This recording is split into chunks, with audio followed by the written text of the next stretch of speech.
This channel does not promote any violent, harmful, or illegal activities. All content provided by this channel is meant for an educational purpose only.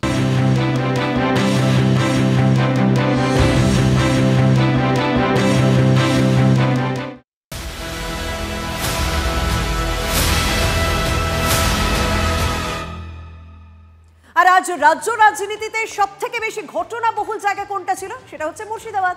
কারণ সেখানে তৃণমূল নেত্রী মমতা বন্দ্যোপাধ্যায়ের সভা এবং ঠিক সভার আগে ভরতপুরের বিধায়ক হুমায়ুন কবিরকে সাসপেন্ড করে দিল তৃণমূল কংগ্রেসের শৃঙ্খলা রক্ষা কমিটি। দীর্ঘদিন ধরে একটা রাজনৈতিক চাপানুতর চলছিল। সভাস্থলে গিয়ে সাসপেনশনের খবর শুনলেন ভরতপুরের বিধায়ক। দলীয় শৃঙ্খলা ভঙ্গের অভিযোগে হুমায়ুনকে সাসপেন্ড করা হয়। সাসপেনশনের ঘোষণা করেন ফিরহাদ হাকিম এবং তিনি দাবি করেন বিজেপির উস্কানিতেই হুমায়ুন কবির চলছেন। এদিকে সাসপেন্ড হতেই মুখ্যমন্ত্রী সভাস্থল ছেড়ে চলে যান সাসপেন্ডেড বিধায়ক। আগামীকাল দল ছেড়ে 22শে ডিসেম্বর নতুন দল ঘোষণা করবেন বলে জানিয়েছেন হুমায়ুন কবির।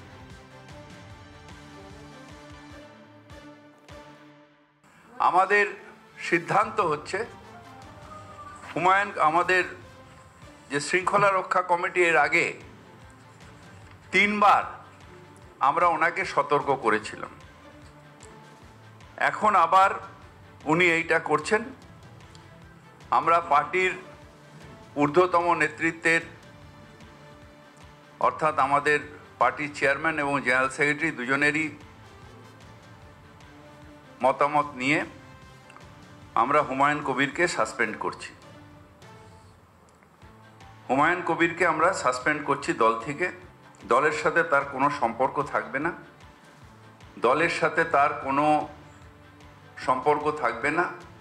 তার কারণ যারা ধর্ম নিয়ে রাজনীতি করে, ডিভিশনাল পলিটিক্স করে, মানে ধর্ম নিয়ে মানে ডিভিশন ভাগ করার চেষ্টা করে, তাদের সাথে দল কোনো সম্পর্ক রাখবে না। অর্থাৎ ফিরহাদ হাকিম অর্থাৎ তৃণমূল কংগ্রেসের যুক্তি হলো ধর্মীয় বিভাজনের রাজনীতি করছেন হুমায়ুন কবির। অন্যদিকে হুমায়ুন কবির তিনি কি বলছেন?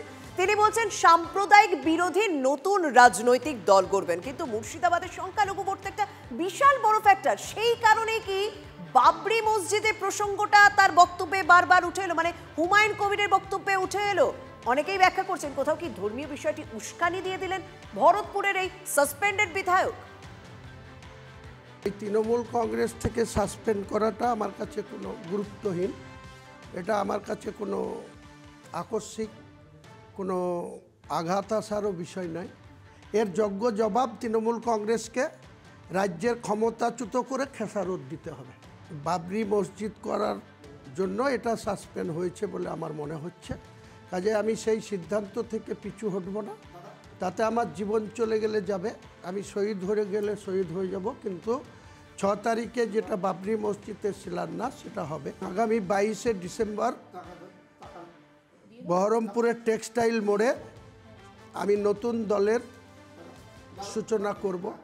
আগামী দিনে এই RSS মার্কা মুখ্যমন্ত্রীর থেকে ডাইরেক্ট বিজেপির কেউ মুখ্যমন্ত্রী হোক আমি ওয়েলকাম জানাবো। 135টা সিটে লড়ব, 294-এর মধ্যে 135টা সিটে লড়ব।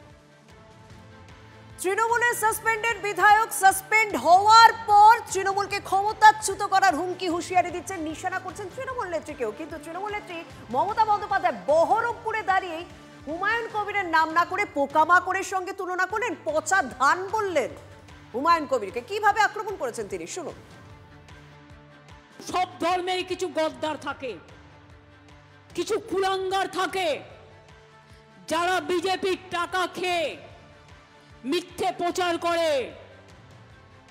ভেতরে ভেতরে যোগাযোগ রাখবে আমাদের কারো কারো সাথে, সাম্প্রদায়িকতা করবার জন্য টাকা দিয়ে ফান্ডিং করবে আর তৃণমূলকে দোষ দেবে। এটা হবে না। কেউ কেউ টাকা খেয়ে ইলেকশনের আগে বিজেপির তাবেদারি করে, তারা হচ্ছে দেশের শত্রু, তারা আপনার শত্রু। যারা নির্বাচনের 2 মাস আগে থেকেই সব রাজনীতি করে, এটা বিজেপির পাল্লায় পড়ে। যেমন মায়েরা একটা শাক পচে গেলে শামুকটাকে সরিয়ে দেন, তেমনি এদের সরিয়ে দেবেন। এসব দেখবেন না, এসব দেখলে মাথা খারাপ হবে, নেগেটিভ চিন্তাধারা হবে। সব সময় পজিটিভ হতে হবে।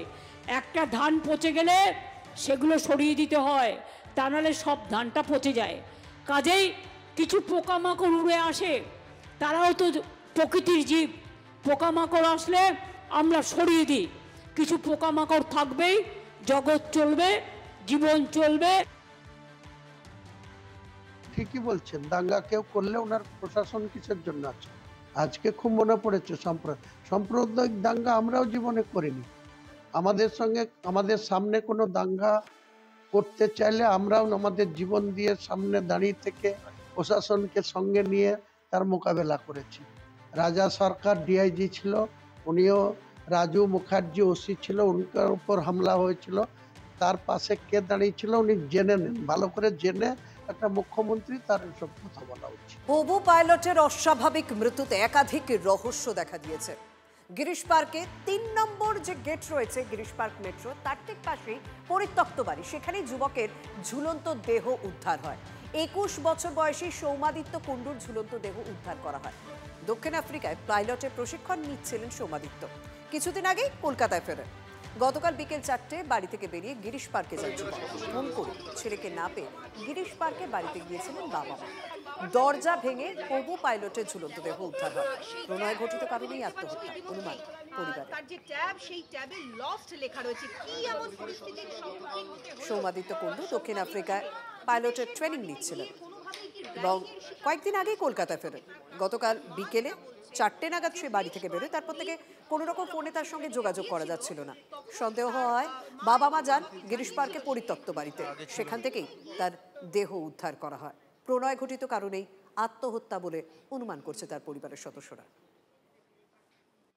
আবারও শহরে দেহ উদ্ধার হয়েছে এবং সেই দেহ উদ্ধারে স্বাভাবিকভাবে চাঞ্চল্য তৈরি হয়েছে, কারণ মুচিপাড়ায় এক ব্যক্তির রক্তাক্ত দেহ উদ্ধার হয় মিষ্টির দোকানের পিছনে একটি বাড়িতে। খোঁজ মেলে দেহের। ওই ব্যক্তিকে খুন করা হয়েছে বলে প্রাথমিক অনুমান তদন্তকারীদের। মঙ্গলবার রাতে আমরা ঠিক যে জায়গাতে দাঁড়িয়ে রয়েছি শশীভূষণ দে স্ট্রিটের এই যে দোতলা বাড়ি, এই বাড়ির ঠিক এই যে অংশ, সেখান থেকেই কিন্তু সেই অংশের ঘরের ভেতর থেকে অশোক কুমার দাস নামে মাঝবয়সী এক ব্যক্তির রক্তাক্ত দেহ উদ্ধার হয় এবং পুলিশ উদ্ধার করে হাসপাতালে নিয়ে গেলে মৃত বলে ঘোষণা করে। গোটা ঘটনা তদন্ত শুরু করেছে মুচিপাড়া থানার পুলিশ। তবে প্রাথমিকভাবে যেটা জানা যাচ্ছে যে পারিবারিক একটা বিবাদ বা অশান্তির জায়গা থেকে এই যে অশোক কুমার দাস নামের যে বছর 48-এর যে ব্যক্তি, তার স্ত্রী ধারালো কোনো অস্ত্র দিয়ে ওই ব্যক্তিকে আঘাত করেন এবং যার ফলে অতিরিক্ত রক্তক্ষরণ এবং সেখান থেকেই তার মৃত্যুর ঘটনা ঘটে। দেহ উদ্ধার করে হাসপাতালে নিয়ে গেলে অশোক কুমার দাসের মৃত্যু হয়। ঘটনার তদন্ত শুরু হয়েছে। তবে ঘটনার নেপথ্যে শুধুমাত্র কি পারিবারিক বিবাদ বা পারিবারিক অশান্তি নাকি অন্য কোনো কারণ রয়েছে, গোটাটাই কিন্তু খতিয়ে দেখছে মুচিপাড়া থানার পুলিশ। ক্যামেরা পার্সন সৌজন্যকে বলবো দেখানোর জন্য, সেখানে কিন্তু সামনের দিকে একটি সিসি ক্যামেরা রয়েছে, এমনকি বাড়ির সামনের দিকেও সিসি ক্যামেরা রয়েছে। সেই ফুটেজও ইতিমধ্যে সংগ্রহ করে তদন্তকারী আধিকারিকরা খতিয়ে দেখছেন। রাত 9টা থেকে 11টার মধ্যেই কিন্তু এই ঘটনা ঘটে। আর সেই সময়ের মধ্যে কারা কারা এই বাড়িতে এসেছিলেন, কারা কারা এই বাড়ি থেকে বেরিয়ে গেছেন, সমস্ত কিছুই খতিয়ে দেখছে। তবে প্রাথমিকভাবে মৃত অশোক কুমার দাসের স্ত্রীকে আটক করে জিজ্ঞাসাবাদ করা হচ্ছে বলেই আমরা পুলিশ সূত্রে জানতে পারছি। ক্যামেরায় সৌজন্যের সঙ্গে সুপ্রিয় গুহ, TV9 বাংলা।